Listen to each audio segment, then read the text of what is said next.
Pada 23 Oktober 2019, Bahlil Lahadalia dilantik sebagai Kepala Badan Koordinasi Penanaman Modal ke-19. Sejak saat itu, Bahlil secara murni dan konsekuen melaksanakan arahan Presiden untuk membenahi dan menggenjot investasi. Dalam hal kelembagaan, BKPM berubah dari lembaga pemerintah non-kementerian atau LPNK menjadi lembaga pemerintah pada tahun 2020.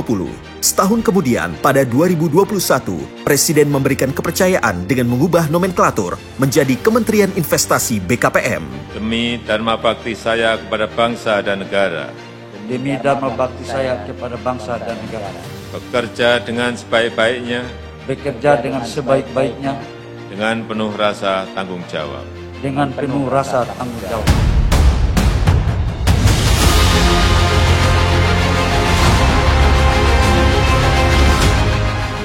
Saat Bahlil mulai menjabat, terdapat 708 triliun investasi mangkrak. Inilah yang menjadi salah satu fokus utama untuk difasilitasi. Di antaranya adalah investasi Hyundai senilai $1,5 miliar. Dengan pengawalan yang terarah, Hyundai kini sudah berproduksi sejak 2022 dan menjadi produsen kendaraan listrik pertama di Asia Tenggara.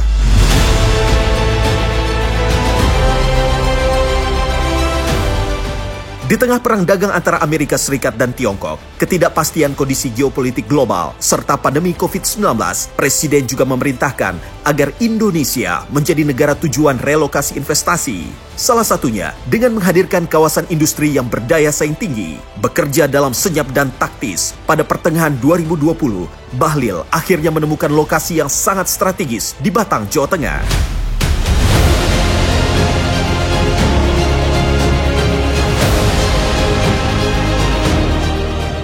KITBT Batang ini sekarang yang sudah masuk Pak 18 perusahaan dan kita targetkan lapangan pekerjaan sampai dengan selesai. Ini kita perkirakan paling lama 10 tahun sudah harus penuh. Itu kurang lebih sekitar 250.000 tenaga kerja. Dan sekarang dari 18 perusahaan ini sudah masuk kurang lebih sekitar lapangan pekerjaan 19.000. Dengan total investasi 14 triliun lebih. Dengan mengucap Bismillahirrahmanirrahim pada sore hari ini, saya resmikan operasional Kawasan Industri Terpadu Batang di Kabupaten Batang, Provinsi Jawa Tengah.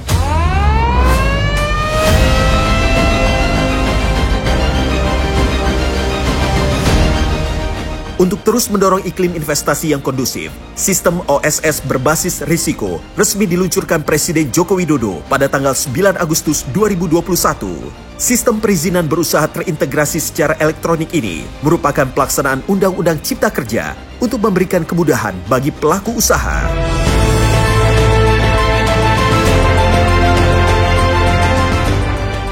Itulah mengapa pemerintah bekerja keras untuk mengundang investasi dari dalam maupun dari luar negeri, menerbitkan Undang-Undang Cipta Kerja, memperbaiki ekosistem investasi, termasuk perbaikan perizinan berusaha melalui Online Single Submission (OSS) dalam rangka membuka lapangan kerja yang sebanyak-banyaknya, dalam rangka membuka lapangan kerja yang seluas-luasnya, yang berkualitas bagi seluruh warga negara kita.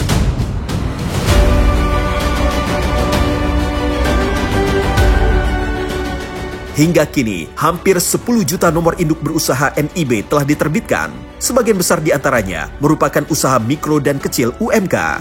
Untuk mendorong meningkatnya jumlah UMK yang memiliki legalitas usaha, sejak akhir 2021, Kementerian Investasi BKPM telah melakukan sosialisasi penerbitan NIB di 28 daerah.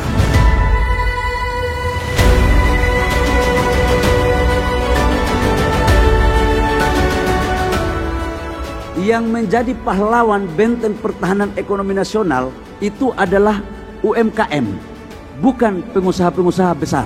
Pemimpin nasional kita sekarang, Pak Jokowi, Presiden Republik Indonesia, juga adalah UMKM. Kita tidak boleh minder dan tidak boleh merasa rendah sebagai UMKM di mata pengusaha besar.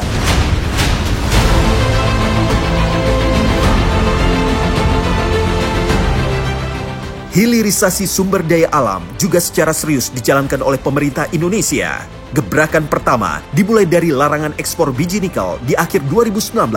Setahun berselang, tepatnya 18 Desember 2020, ditandatanganilah nota kesepahaman dengan LG Energy Solution terkait kerjasama proyek investasi industri di bidang sel baterai kendaraan listrik terintegrasi.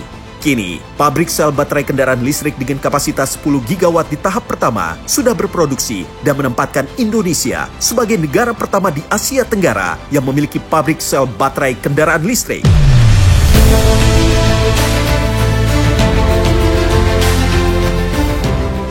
Hari ini adalah menandakan babak baru di mana kita sama-sama menyaksikan proses peresmian pabrik baterai mobil yang terintegrasi. Total investasinya ini Pak 9,8 miliar US dollar minus investasi dari Hyundai untuk mobil. Jadi kalau diakumulasi semuanya itu kurang lebih sekitar 11 sampai 12 miliar US dollar. Dan ini adalah investasi terbesar satu ekosistem Pak yang ada di Indonesia sekarang. Dan saya yakin bahwa kompetisi kita dengan negara-negara lain akan bisa kita menangkan. Karena tambangnya ada di sini, nikelnya ada di sini, boksitnya ada di sini, tembaganya ada di sini, ada smelter, masuk ke cathode dan prekursor, kemudian masuk ke EV baterai, kemudian pabrik mobilnya ada di sini. Terintegrasi dalam sebuah ekosistem untuk mobil listrik. Siapa yang bisa menghadang kita kalau kondisinya sangat kompetitif seperti itu?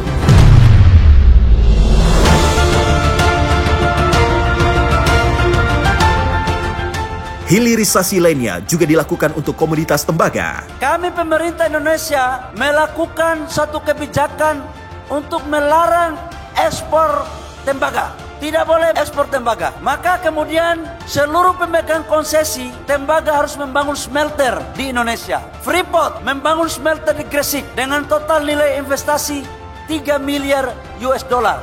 Konsentrat tembaga dari Timika itu diolah di Gresik dengan 1 tahun menghasilkan 60 ton emas murni, 400.000 katoda tembaga dengan turunan lainnya.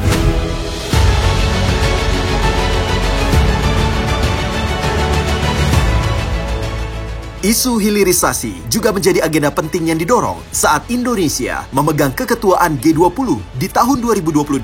Selain itu, keberpihakan kepada pengusaha lokal dan UMKM merupakan bagian tak terpisahkan yang diperjuangkan. Investasi yang harus berkontribusi terhadap hilirisasi memiliki peran penting untuk mengakhiri siklus ketergantungan bagi negara-negara berkembang terhadap komoditas mentah sembari mengurangi dampak perubahan iklim. Hal ini penting mengingat 2 dari 3 negara berkembang di dunia memiliki ketergantungan terhadap komoditas mentah. Suatu pertanyaan yang muncul dari lubuk hati saya yang paling dalam. Apakah adil jika negara maju dahulu menaiki tangga untuk mencapai puncak, lalu sekarang negara berkembang tidak boleh menaiki tangga yang sama? Investasi yang berkelanjutan juga perlu ramah terhadap kepentingan masyarakat setempat. Kami berpandangan bahwa investasi yang masuk di negara manapun harus memberikan multiplier efek yang maksimal sekaligus untuk mendorong pengusaha-pengusaha lokal untuk menjadi pemain. Karena itu UMKM ada salah satu instrumen yang harus kita dukung untuk menjadikan pengusaha-pengusaha lokal menjadi tuan di negerinya sendiri.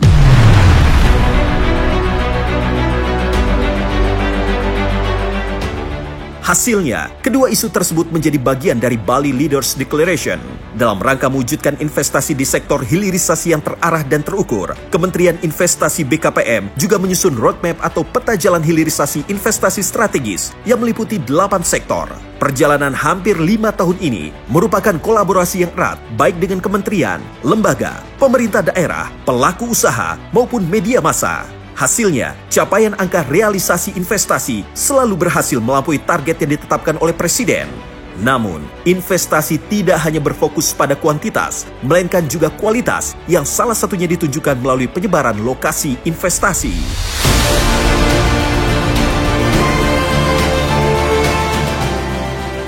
Sejak 2020 kuartal ketiga, kita rubah itu polanya. Kita dorong investasi di luar Pulau Jawa lebih banyak, supaya apa?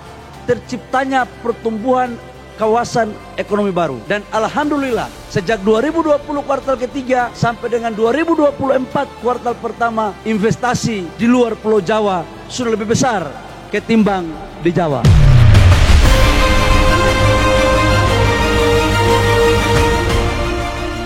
Dengan pencapaian yang telah dibuktikan sejauh ini, Kementerian Investasi terus bekerja untuk mewujudkan investasi yang berkualitas dan berkeadilan.